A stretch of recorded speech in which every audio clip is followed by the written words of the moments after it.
Hare Krishna, my friends. Welcome to Bhaktiville and our weekly Friday reading. Tonight we have Bhaktiville is here and Kandita is here, and welcome to all of you who are listening to this recording or listening to us live streaming on Facebook. So we're reading the teachings of Queen Kunti with a few side trips. Using the genealogy chart last week, we looked at Queen Kunti's familial relationship to Lord Krishna. She's his aunt. And this week, I want to take another little side trip to look at the context of these verses. What happened to cause Queen Kunti to say these things to Krishna? And after that, we'll start reading. But before I get started, please let me offer my obeisances to Srila Prabhupada. Nama Om Vishnu Padaya Krishna Prashtaya Bhutale Srimati Bhaktivedanta Swaminiti Namani. I offer my respectful obeisances unto His Divine Grace, A.C. Bhaktivedanta Swami Prabhupada, who is very dear to Lord Krishna, having taken shelter at his lotus feet. And please let me also offer my obeisances to the assembled devotees. Vanchakalpa Tarugishta Kripasindhu Bhevacha Patitanam Pavanebhyo Vaishnavebhyo Namo Namaha.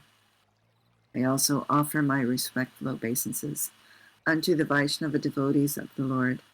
They are just like desire trees and can fulfill the desires of everyone, and they're full of compassion for the fallen conditioned souls.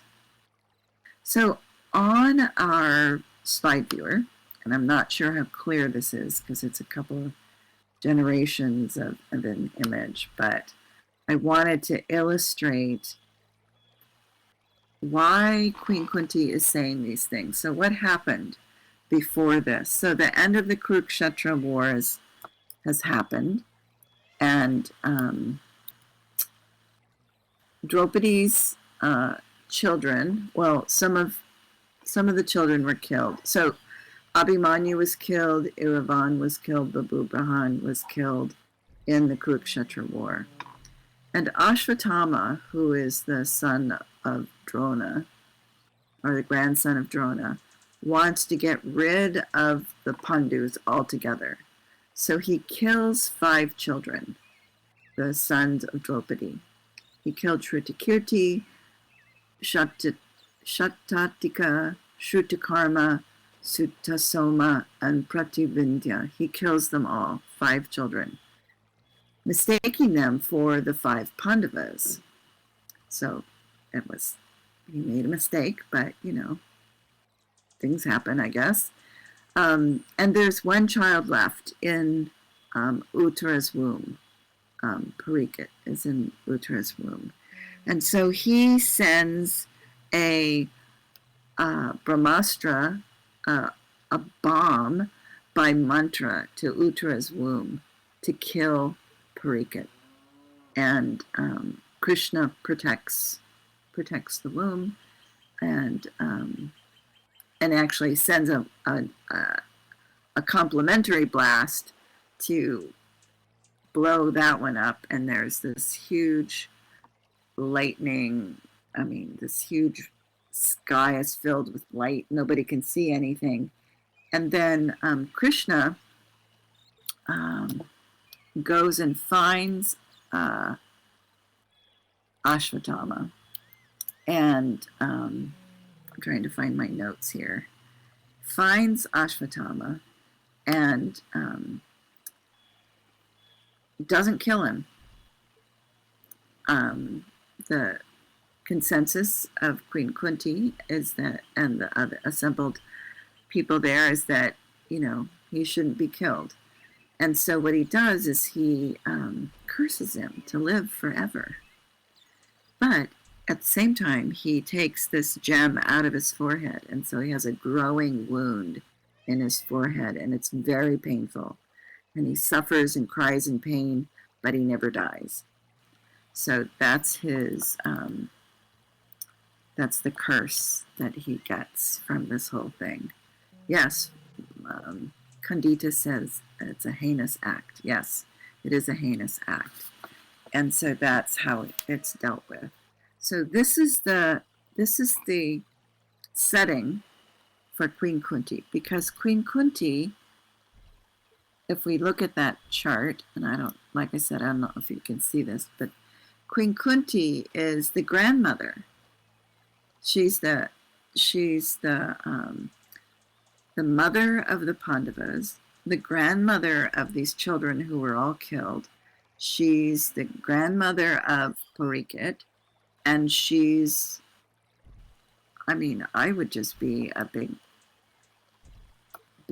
puddle of tears. You can see the chart. Okay, good. So that's the setting for Queen Kunti talking with Krishna as he's leaving to go to Dwarka.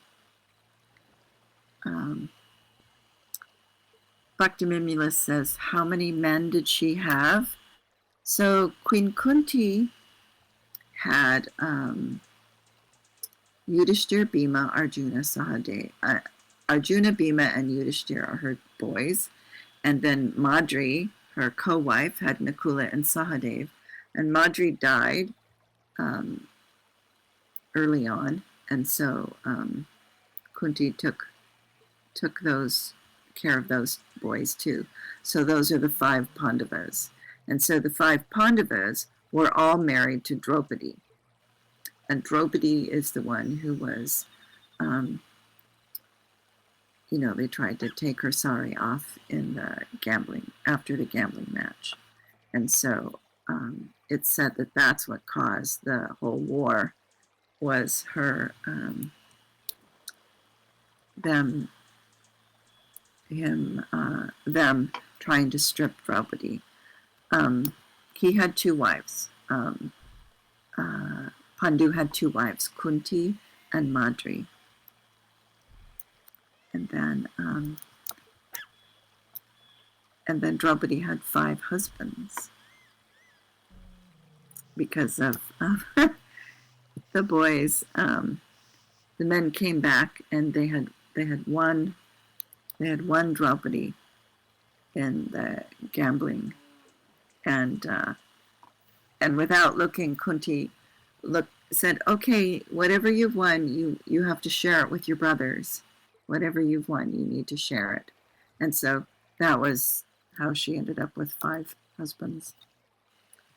She had to share. Kandita's hands are moving around. So Kandita says, yes, we don't offend a great pure devotee. Look at what happens, a whole war. That's right, exactly. A whole war took place as the kind of concomitant karma, collective karma, is what happened. So this whole war took place. All kinds of things just cascaded after that. So that's the background for this whole thing. Any questions about that? Comments? It's fascinating to me what happened. All of those things, all the people, all the mistakes, all the everything, just from, it was a pretty big deal, but okay, Kandita has no comments.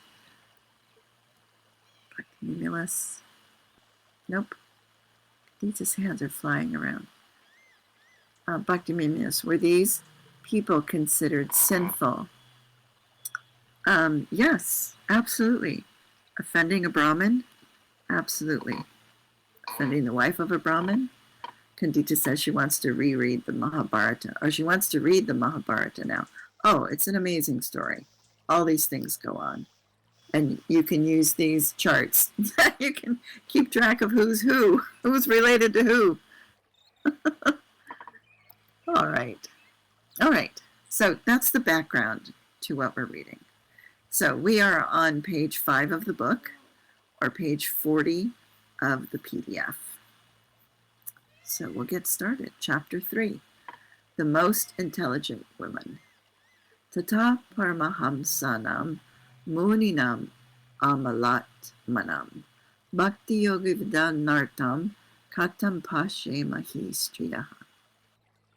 Translation. And this is Queen Kunti speaking.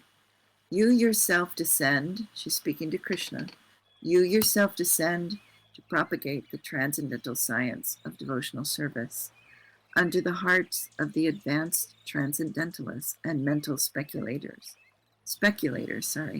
who are purified by being able to discriminate between matter and spirit. How then can we women know you perfectly?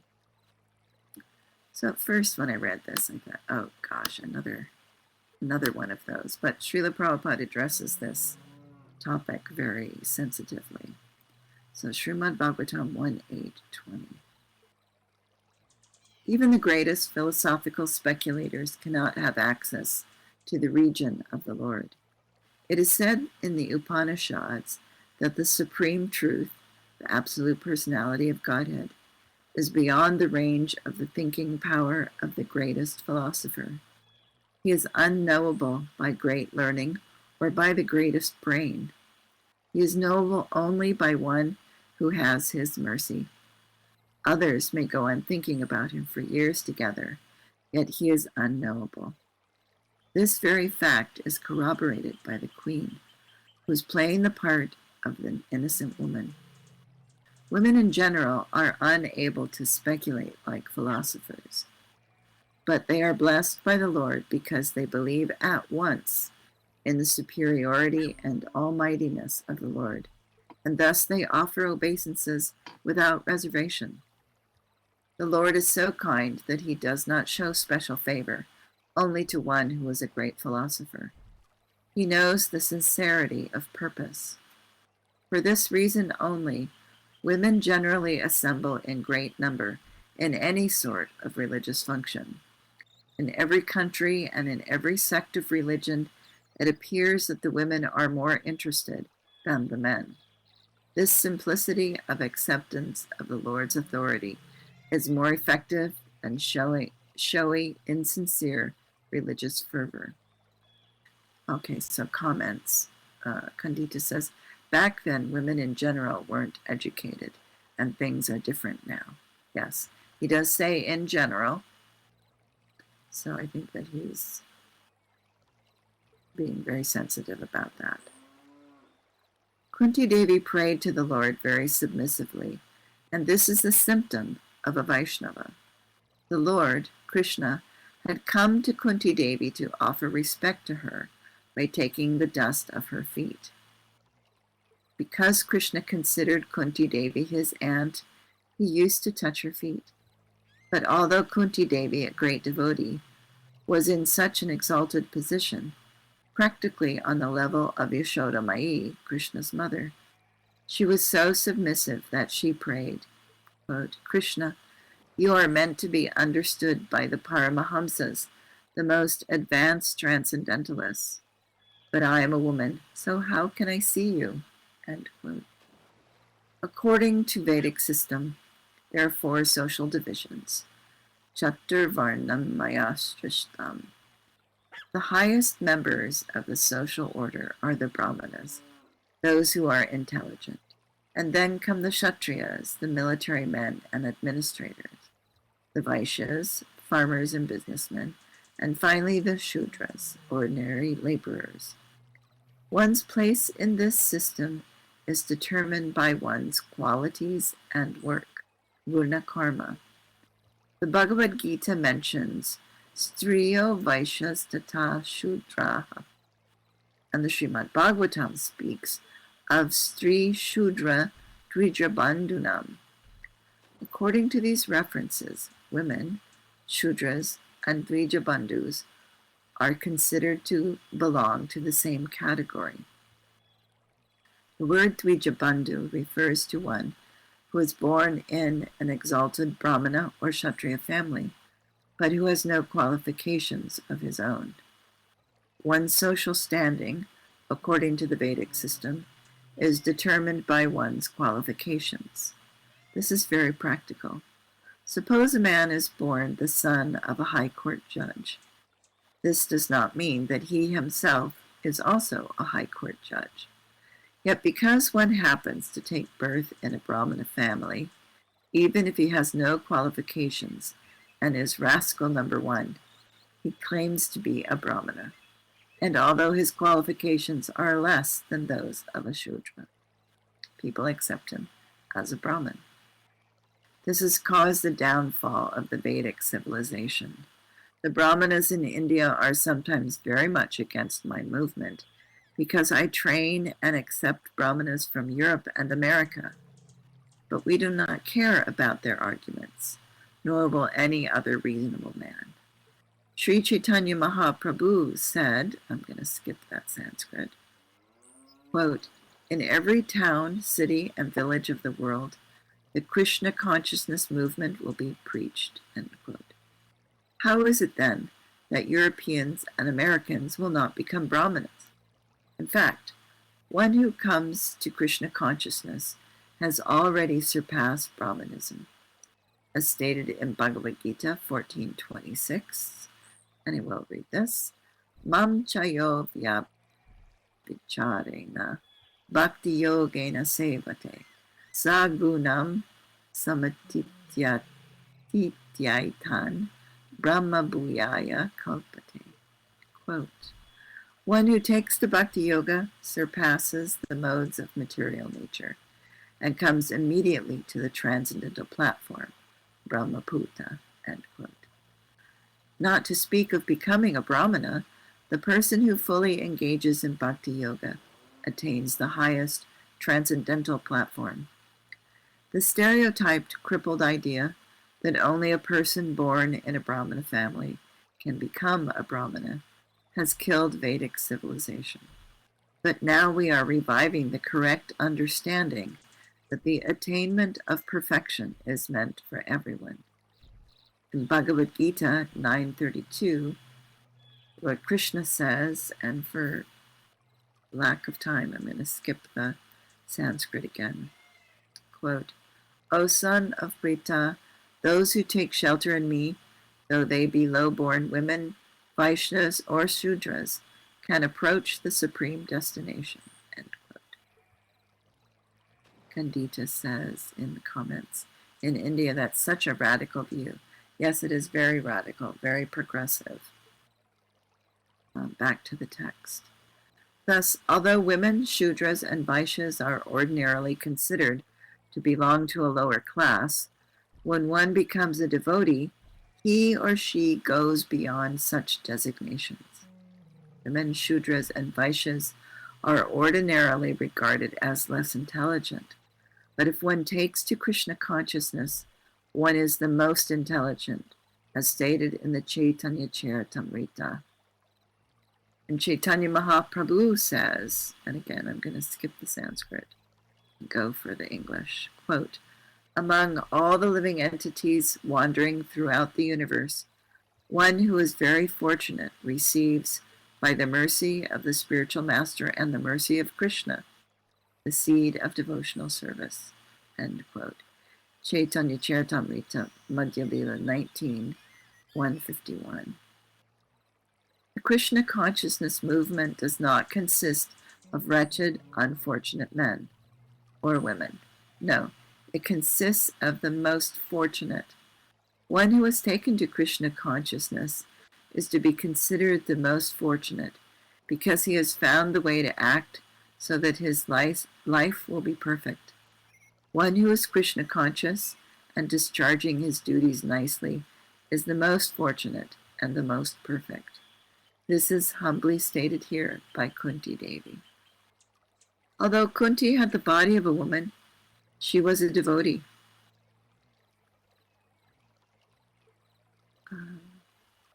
Therefore, she was not like ordinary unintelligent women. Rather, she was the most intelligent, for she recognized Krishna to be the supreme Godhead. Quote, he has come to me to offer me respect, materially appearing to be my nephew, but he is the supreme personality of Godhead, end quote. Therefore, in a previous verse, she said, Alaksham sarva bhutanam antar bahir avishtitam, quote, you are not seen by ordinary men, although you are everywhere, inside and outside, end quote. So, inside is Paramatma, outside, around, everywhere God is. In another verse, she also said, Na lakshyase mudha drisha, quote, fools and rascals cannot see you, End quote. This indicates that Kunti saw him. Unless she were able to see Krishna as he is, how could she say, Na lakshya se muta trisha? She also said, Prakrite param, you are transcendental to this material creation.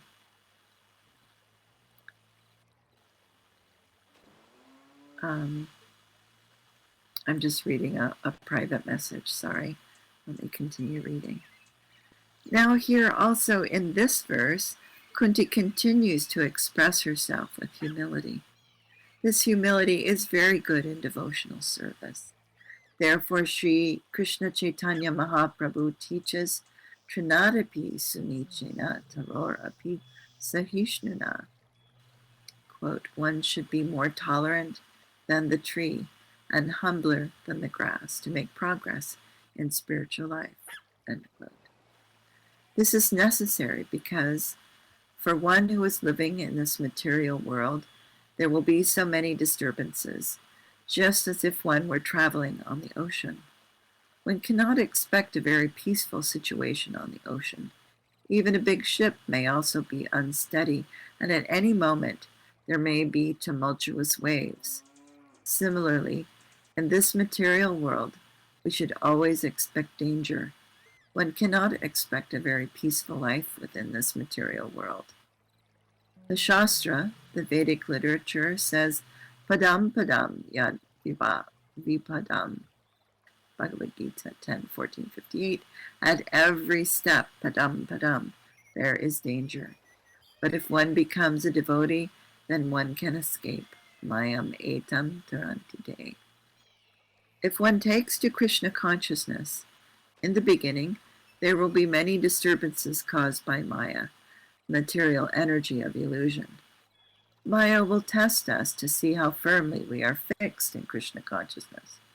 Because she is also an agent of Krishna, she does not allow anyone the freedom to disturb Krishna.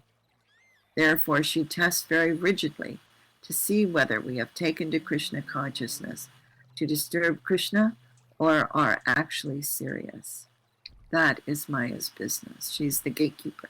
It's Krishna's gatekeeper. So in the beginning, there will be tests by Maya, and we shall feel so many disturbances while making progress in Krishna consciousness.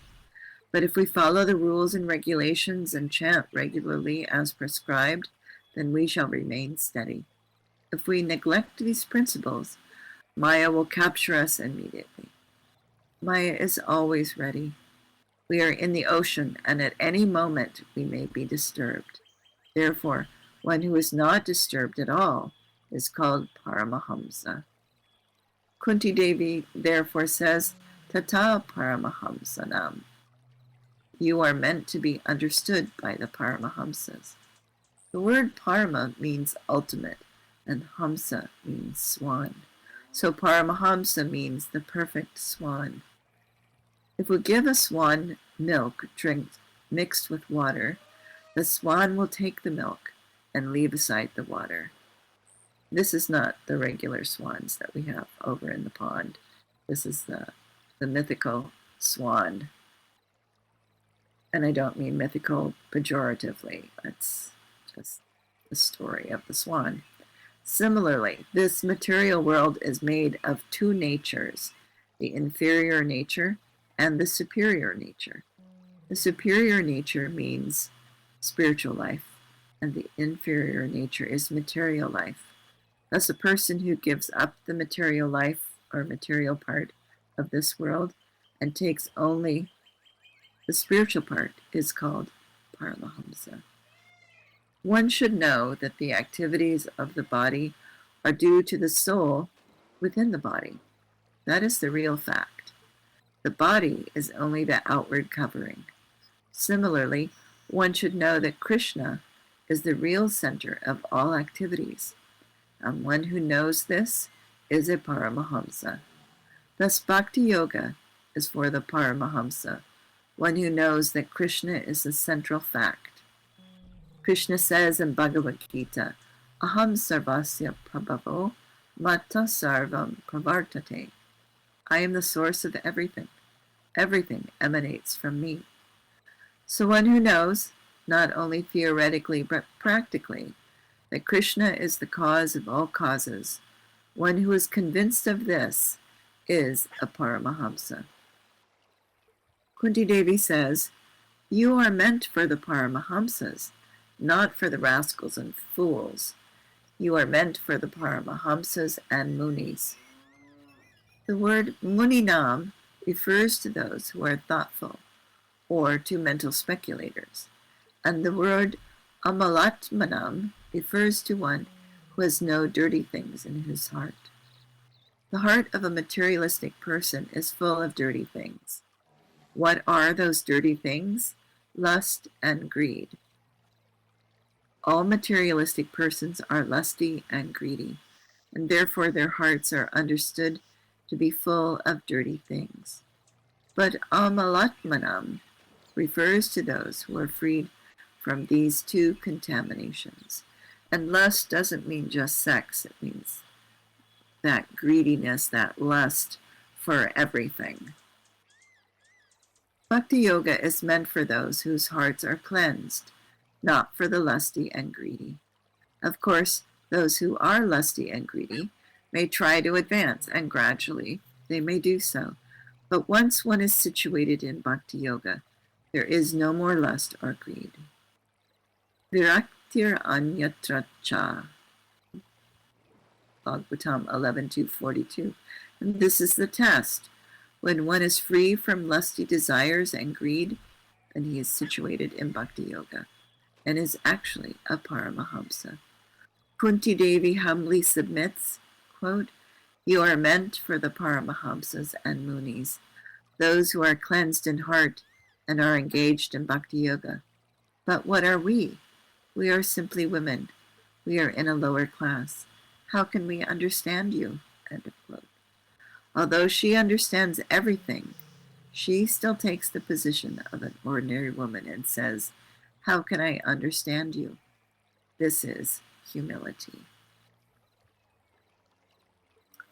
So that's the end of that chapter, and because we started late, we ran a little late, but all in all, I think we covered a lot of good material, eh? Any comments or questions? Yes, thank you. Thank you very much. I'm so glad we're studying this book, this one book. Me too, and I'm happy to go back and try and set the scene and look at the genealogy and add a little more that we may have forgotten or never knew. So I'm happy Yeah, to do that. it's like yes, it's very it's like a story that we can relate to that um, it's not just philosophy. Right, there are people involved. I mean, ours is a personal philosophy, and these are the people who are telling us about our philosophy and who are living the philosophy. And Right. like I said, I think that Srila Prabhupada ended this um, chat. And these are lectures. He's giving lectures on this, so these are transcribed lectures. And I think that he addressed this very sensitively.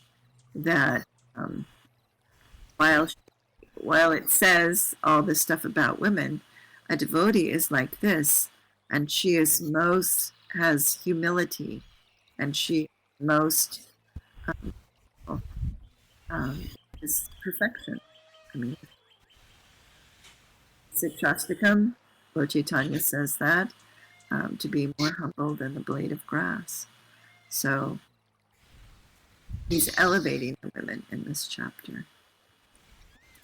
Yeah, All it's right. all good to take the humble position. Mhm. And I think that's probably what a lot of women did in our movement when there's things just, um, well, at least some of us had to just to try to hang on, all the negativity. Actually, I don't want to get into that here. Yeah, I just want to say there's a difference between doormat and being humble. Yeah, So um, yeah, this talk about Kunti later. telling us the explaining. How wonderful. Thank you so much. Thank you for letting me read, and you're very welcome. And, oh, well, feel free to chop it off, edit whenever you like. But I'll stop by saying all glories to Srila Prabhupada.